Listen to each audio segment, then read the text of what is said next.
Hello, I am Susie Miller, Executive Director for the Canadian Roundtable of Sustainable Crops.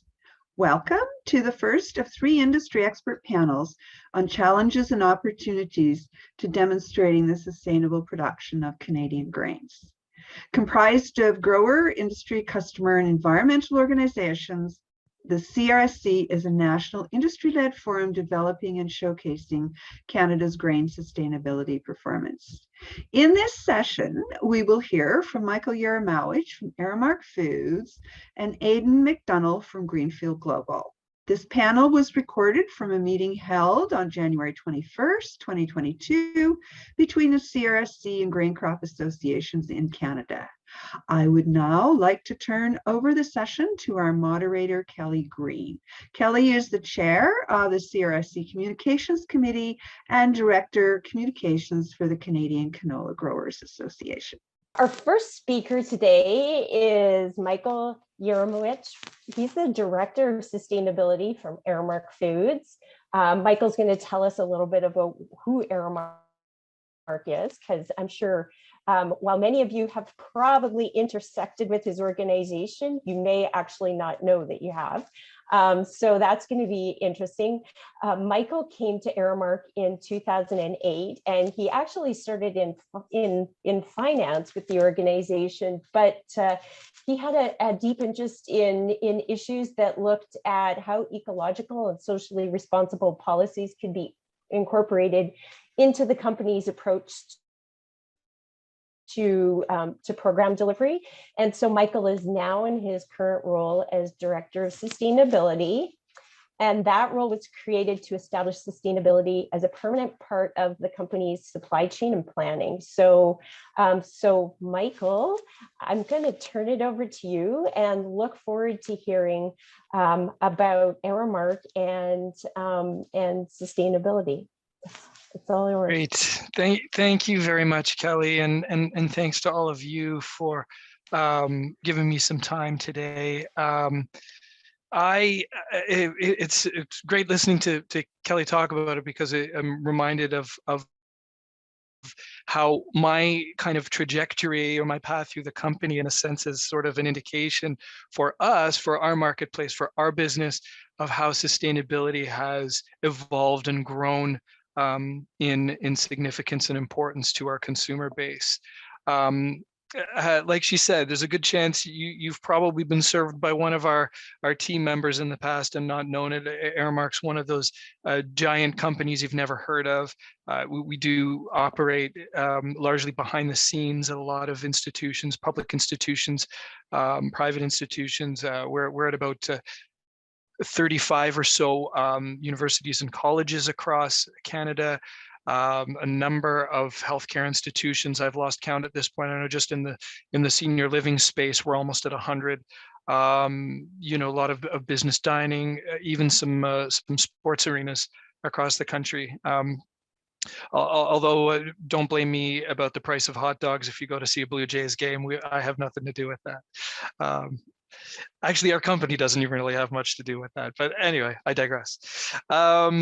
So about 10 years ago, my role was very much about trying to create a benchmark of where we were with our purchasing and sustainability. And a lot of that was looking into the types of products right down to the individual SKU level, and trying to gather information from our suppliers with respect to the sourcing, where it was coming from. Obviously, as I'm sure you're all aware of the trend over the last couple of decades of the move towards of local foods, however you choose to define that, and also other attributes of the foods themselves. And during that time, as my role has kind of evolved to serve the growing demand for that type of information, we've also seen a really interesting growth in the knowledge, the sophistication of our consumer base on these issues, what they ask for. 10 years ago, they were asking for very, very basic information. If they just knew the province, for example, that a product was being processed in, that was enough for them. Now they want to know very specific information about specific ingredients, how it was produced, you know,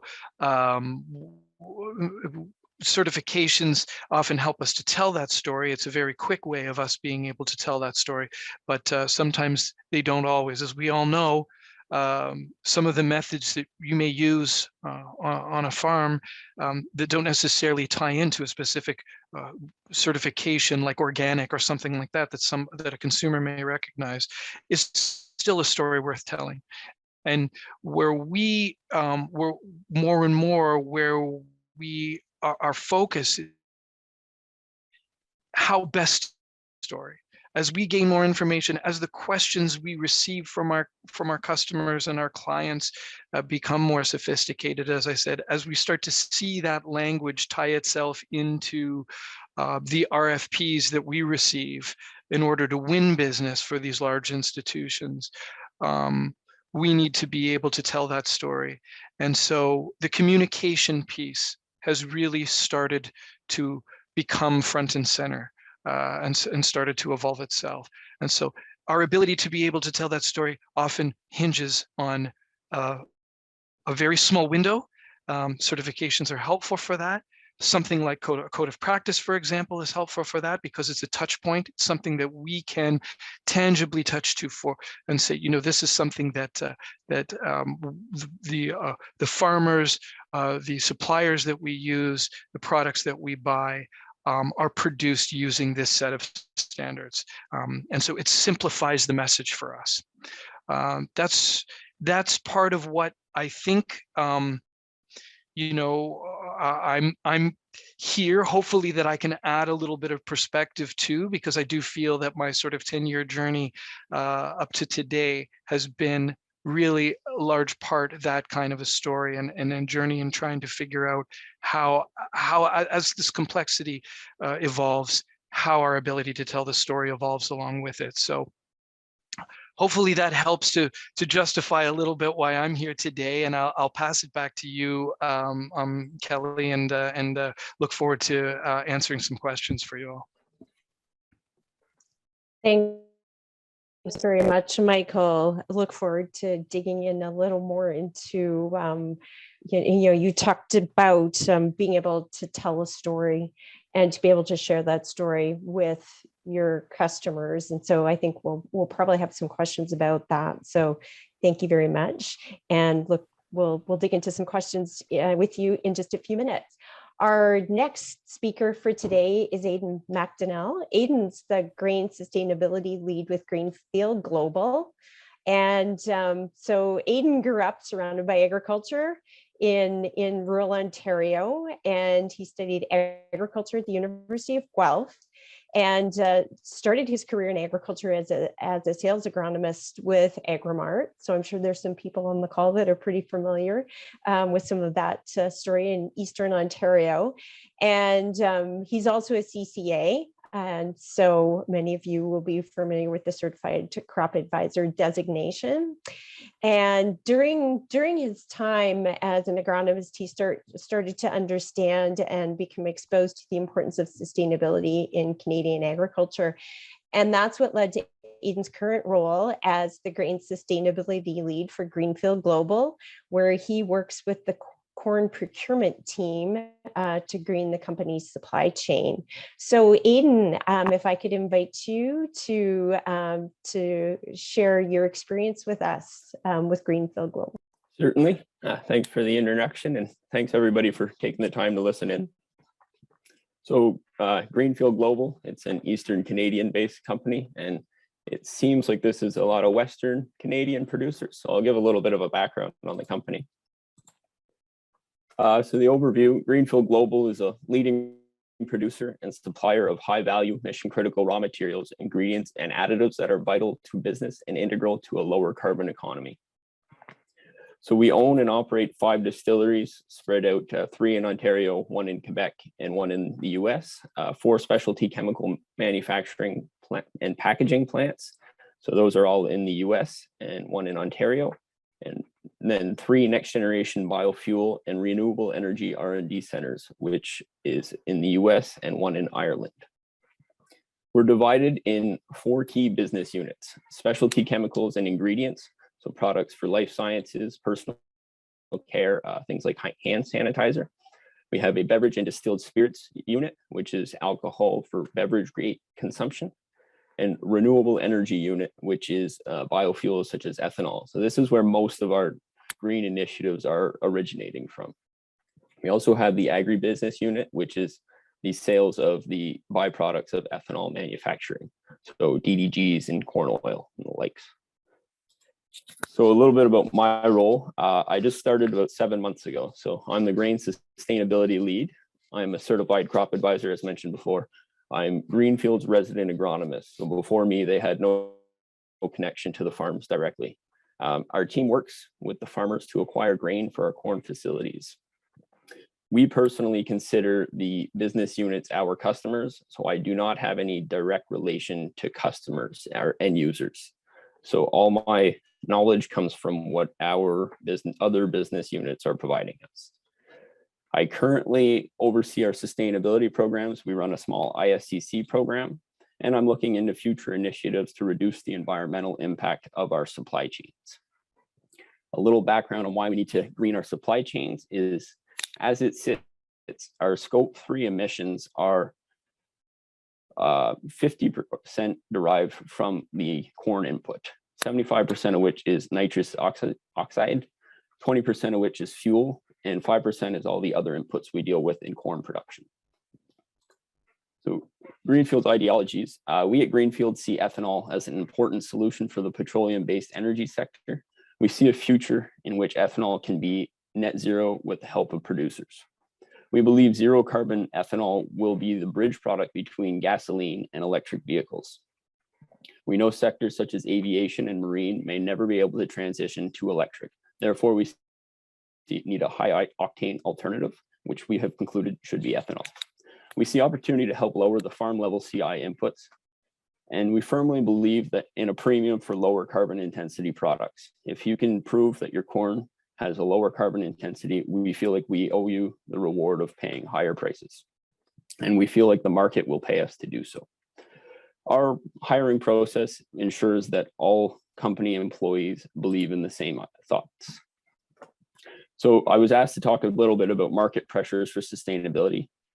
Many of our competitors that we're dealing with have felt or have began running small scale programs in which their end users are initiating. So we haven't had much of that yet, but we know that it's out there in Ontario.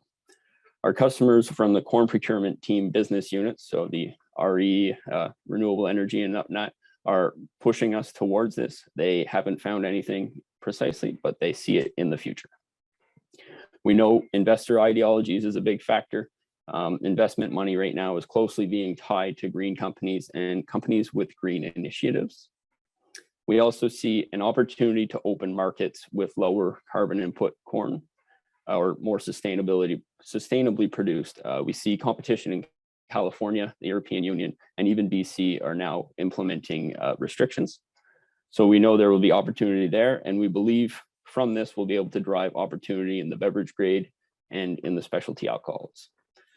Biggest factor actually is the government regulations with the carbon tax and the federal clean standard coming out in 2024. We know we have to be prepared.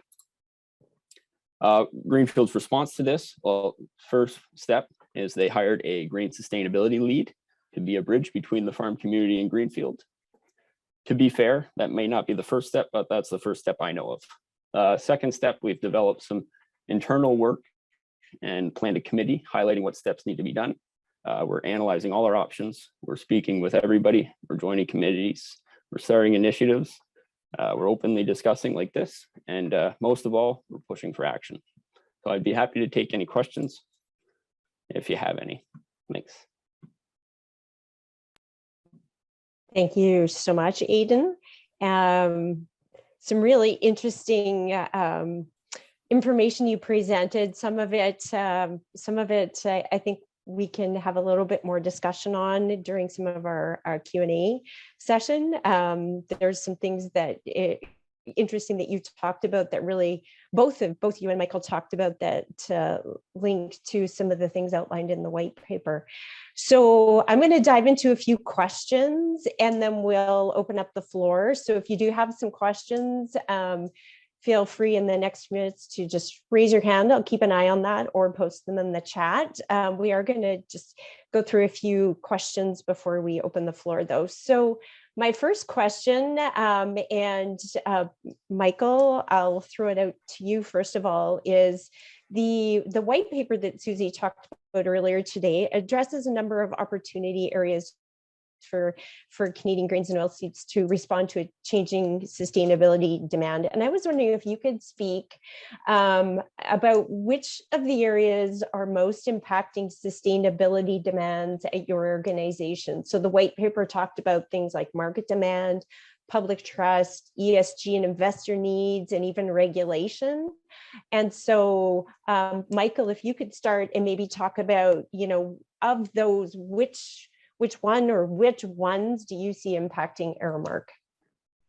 Sure. Well, I'll start with the ESG piece that you mentioned, because we're seeing more and more a need, whether it's coming from directly from consumers, whether it's coming from our shareholders, whether it's being driven by government, to be able to report on our own performance when it comes to sustainability. And often that will be prescribed for us, over time, as more and more of the standards have been developed in order to report on sustainability. We have SASB, there's the Global Reporting Initiative, there's the task force, the TCFD. I can, off the top of my head, remember what it stands for. There's all these different standards that we're expected to align with when it comes to how we report on our own performance. And those standards are becoming, as I was referring to earlier, with the kinds of sophistication that's happening amongst consumers, the demand, the type of information that's required in order to report on those is becoming more detailed. So we need to be able to reference very specific things that we're doing with respect to our purchasing, where we're investing, that kind of thing, in order to be able to support any claims that we make around sustainability. So that's one very important piece for us, for sure. You also talked about, I mentioned market demand and how that's growing. Again, my role and the development within a company like Aramark and others, not just within our industry, but corporations, I think, across industries are developing roles like mine. We're developing entire sustainability departments now for people to be able to focus on different aspects of this. So that kind of growth is an indication of how companies perceive the market and how we're responding to that type of market demand. But I think the big other one that I want to touch on briefly is the public trust issue. Because I think there was a time, I mentioned earlier, my sort of little preamble there about how local food has been a trend, and that continues. We still get a lot of demand for products that are local. In some cases, depending on who the client is, depending on who the individual customer is, that may be defined as something that's coming from within 100 miles. It may be something that is just, from within the province. And then it may even be just making sure that we're buying Canadian, supporting Canadian. And there was a time, I think, when just using that was enough for consumers to be able to say, don't worry, it's local, and they would make certain assumptions based on that. If it's local, that must mean that, hey, that means it's Canadian. We got nothing to worry about. That means it's being made sustainably, for sure. It's responsible. Everything else, it's safe. We don't have to worry about that. What I think we've started to see in recent years is not necessarily an erosion of that trust, but maybe just a more broad kind of questioning of that. Is it enough just to say anymore that something is Canadian and therefore, we can make all these other assumptions about it? Consumers are starting to rely a little bit more on the story that goes along with that. And as I said, I refer to certifications and everything. It's a simple touch point for people to get on. They're starting to rely a little bit more on that than just the trust that I think Canadians have always had, in the fact that something is made Canadian. Now that may not be justified, but this is something that we're starting to see. And I think where we have an opportunity to kind of rebuild that trust a little bit, we should and take advantage of that. So hopefully that addresses the question. Thanks. Thanks so much, Michael. Aidan, would you like to comment on that question? Yeah, from our perspective, we deal more in bulk, so our customers aren't as direct. We're feeling a lot of pressure from government regulations. The clean fuel standard would be a big factor in that. We're feeling pressure from our senior executives who see the opportunity in the low CI inputs. And most of all, we see opportunity in the markets. With California, EU, as I said before, they are willing to pay more for higher quality products. And that is what we see as an opportunity for us and for our growers. Thanks, Aidan. I think it's really interesting that we have, Aidan and Michael here today, and they're joining us coming from very different types of businesses where we've got, fuel and inputs, and we've also got, we're talking about consumers and food. So it's interesting to have different perspectives here. Good. I'm going to move on to another question, and Aidan, I'm going to get you to comment first.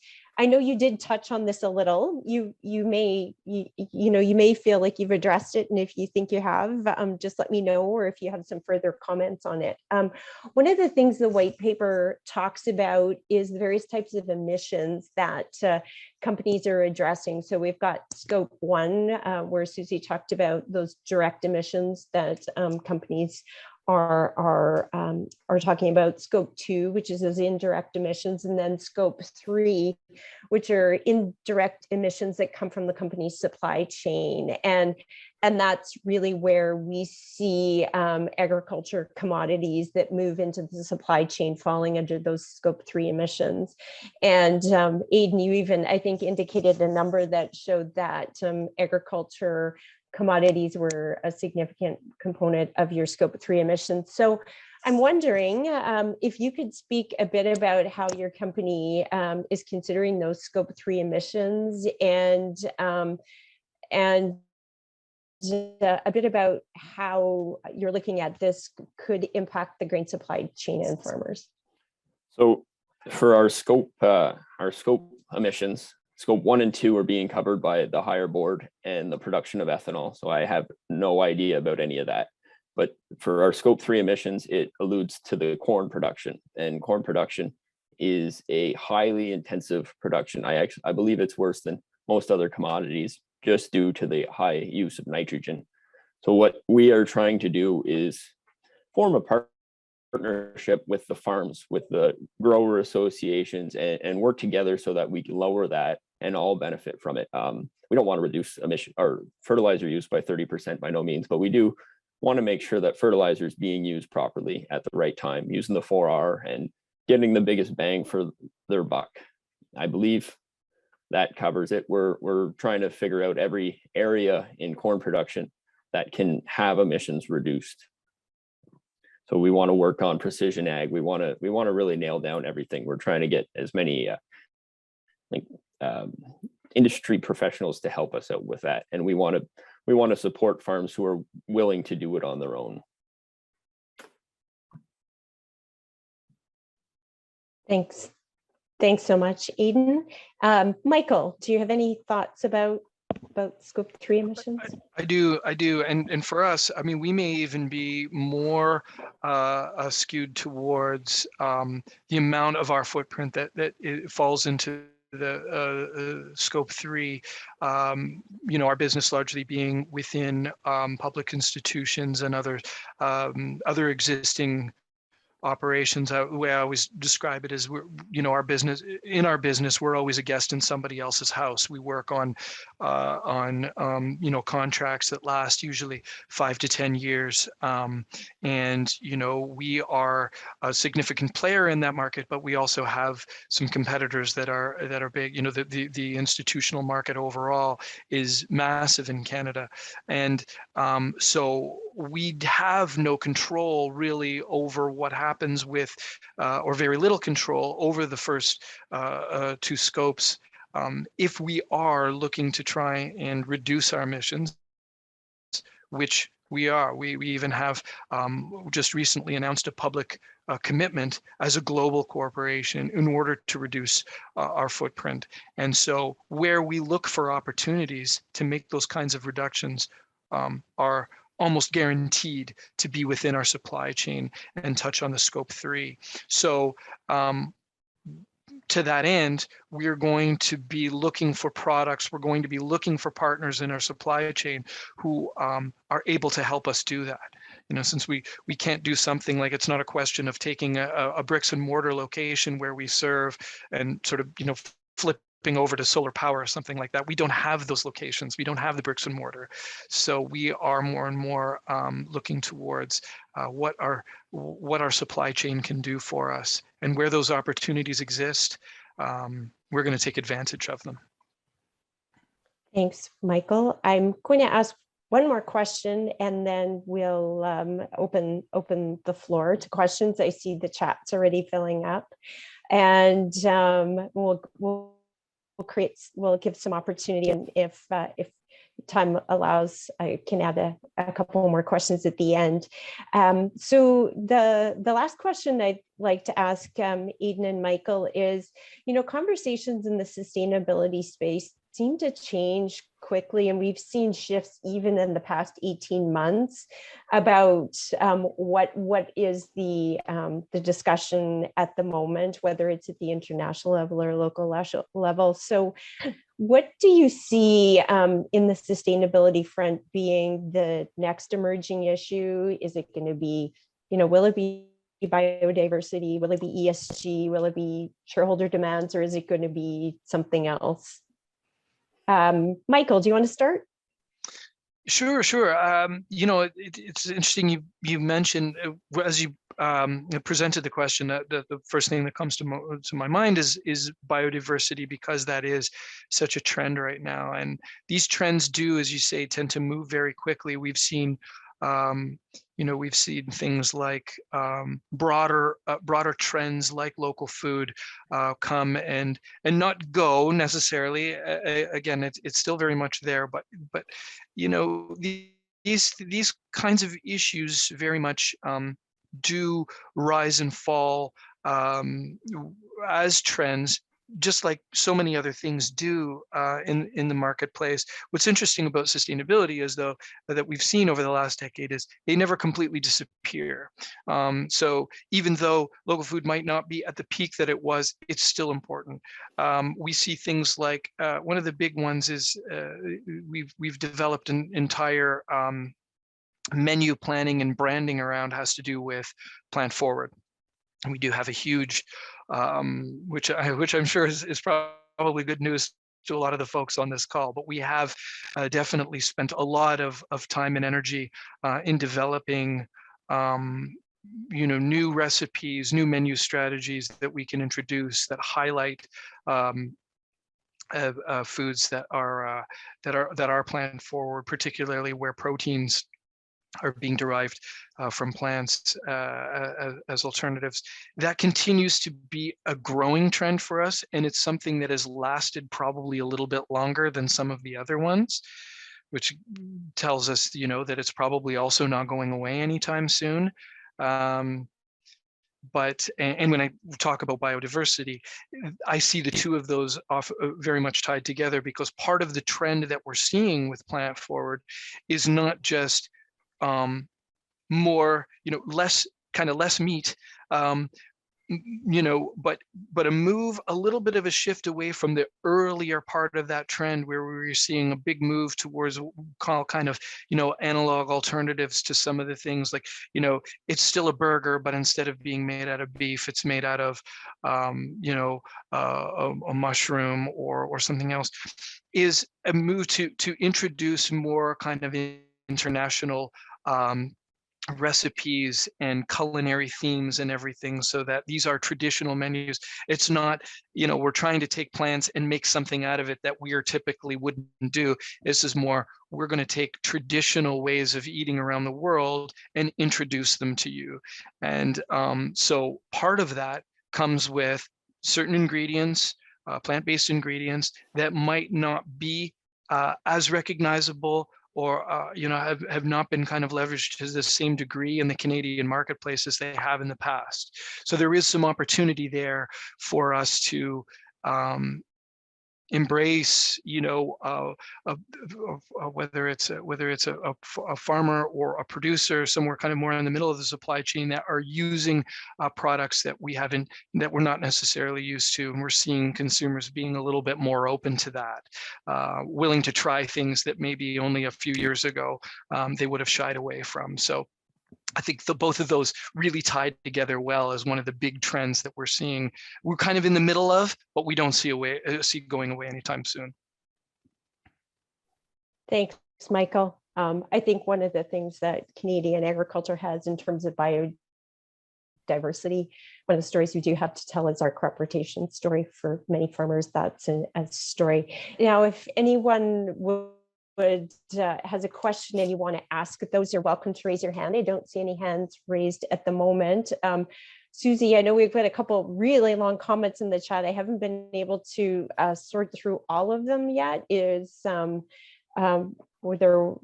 there something, a question in the chat or two that we should be addressing? Yeah, there is one, and that I think you could start with, which is, you know, what percentage of customers are asking for sustainability, asking for the sustainability metric of the product that they secure?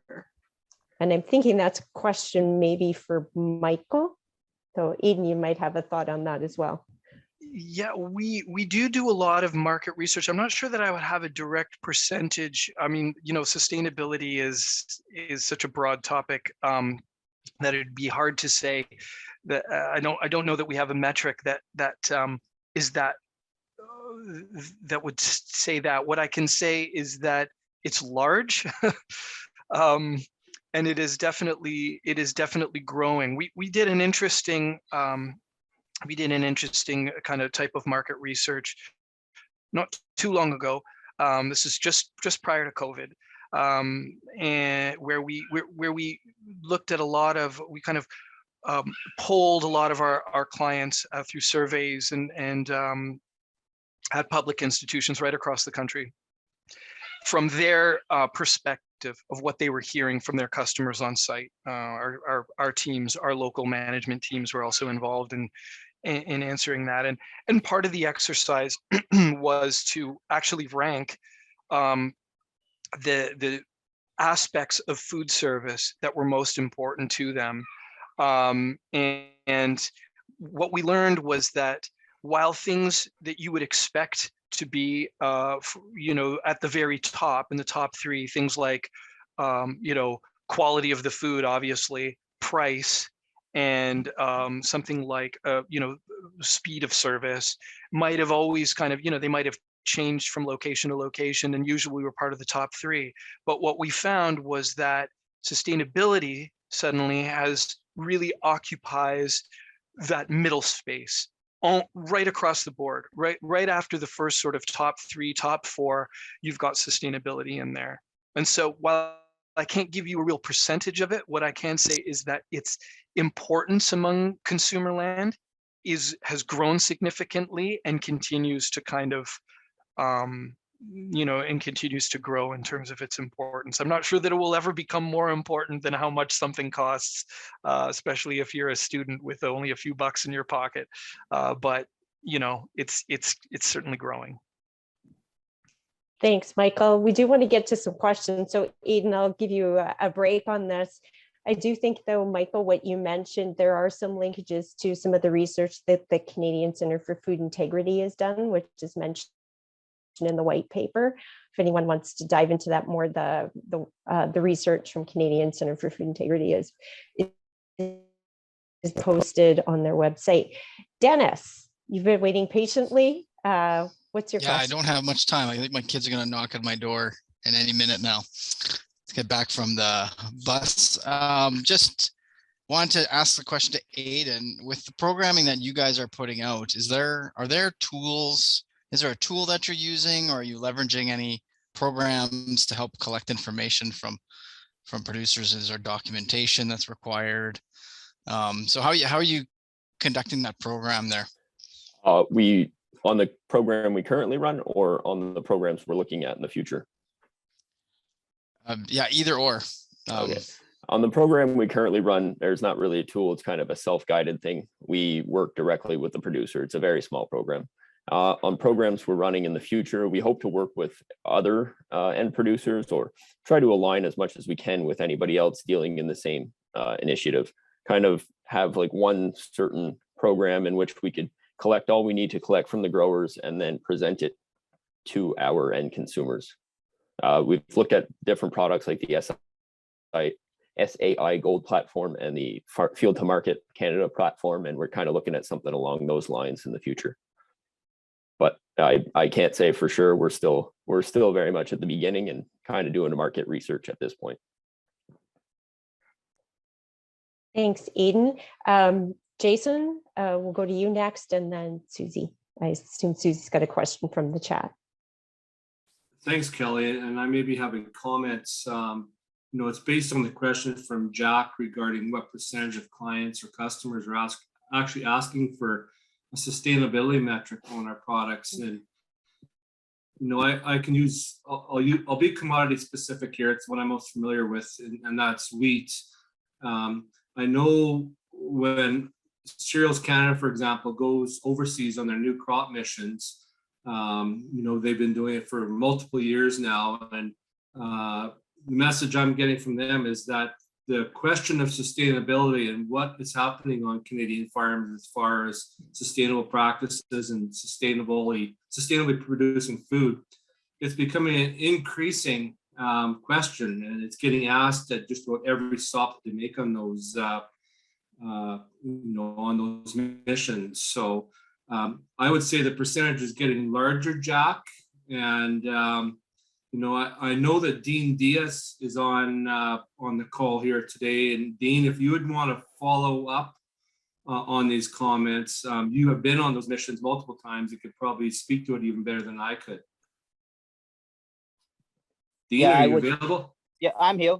I agree. We get asked these questions probably every second week. We get a question because I think what's happening now is the bakers and the end product manufacturers are looking for it. So then it kind of comes down the chain, right? So now it's moving down to the millers. The millers want to know where they're buying the wheat from. So the questions are coming back. So what's happening now, though, is they're not asking for specifics. They want to know, do we have a program? What type of program is it? What does it track? What does it manage? And so on. So what they're looking for is their own countries are implementing these things, and customers are now asking. So what they want to do is they want to track it back and see if we have apples to apples or how they can compare.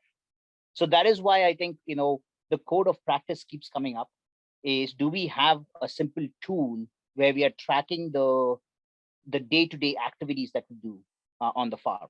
If we have that, that is the base point. And then you can start building on top of it.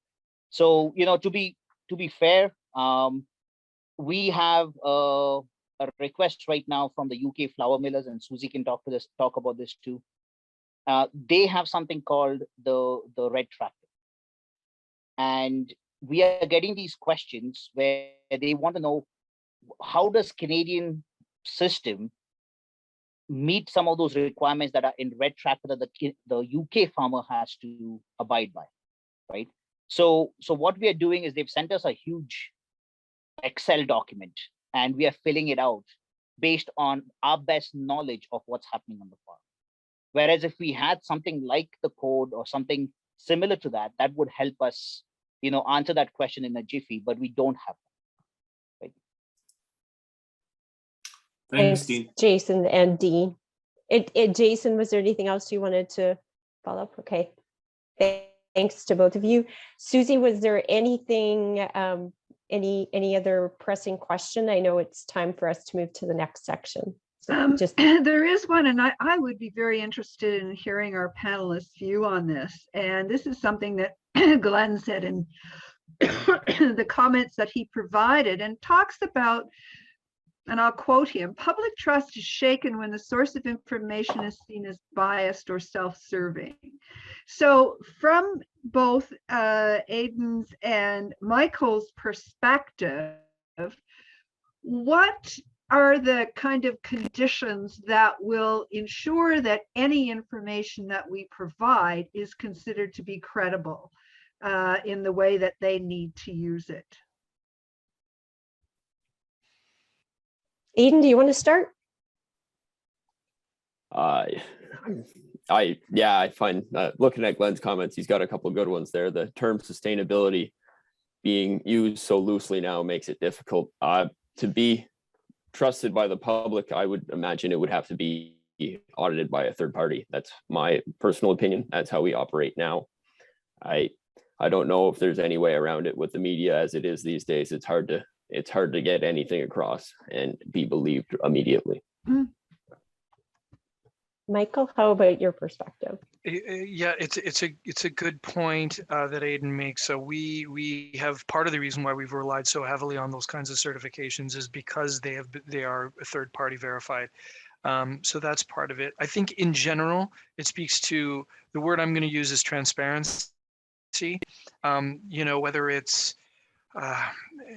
not to say that some of the claims that may be made by a specific organization or an individual or something like that may not be, that they're necessarily trying to hide something or whatever. But if it's not accessible, that's difficult. We need things to be transparent. We need them to be accessible.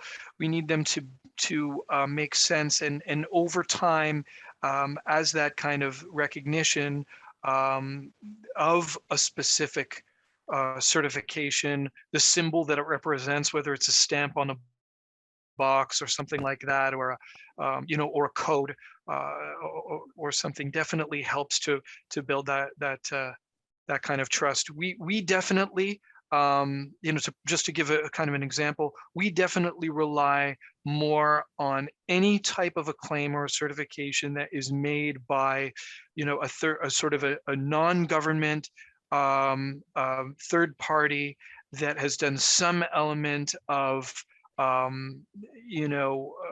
whether it's audit or some kind of, checklist requirement or something that they have to go through, as opposed to a claim that is made specifically by the producer. So, in that's just because, I think people understand that all kinds of claims can be made, and if we have no way of kind of comparing it to anything else or setting the bar across the standard, they're just words.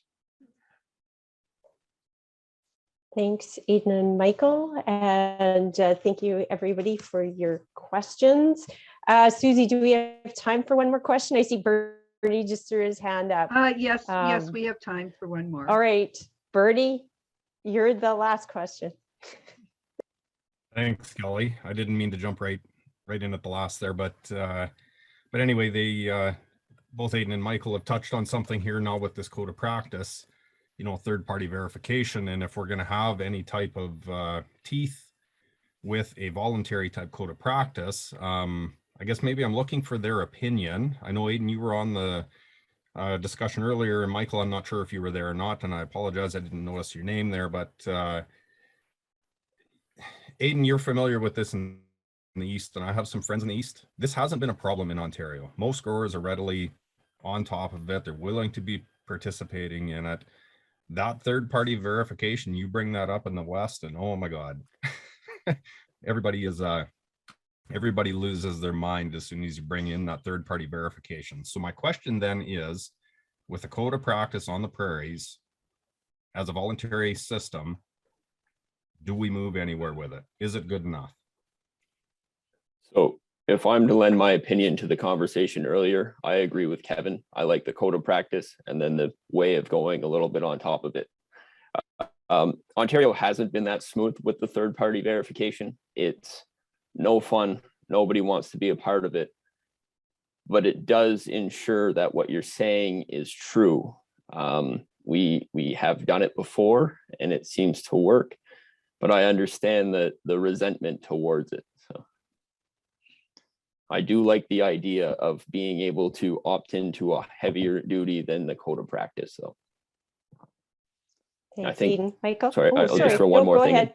I think that provides opportunity for us to incentivize it more as well. If you opt in on your own and we can look into it a little more in depth, I think we can find more value and add it to that certification. Thanks, Eden. Michael?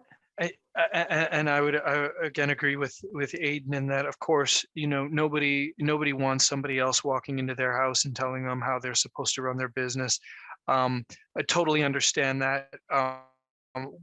Part of the reason for, you know, we understand that the fact that that is true also kind of underlines why a third-party certification has, or a third-party verification, I should say, you know, carries some weight.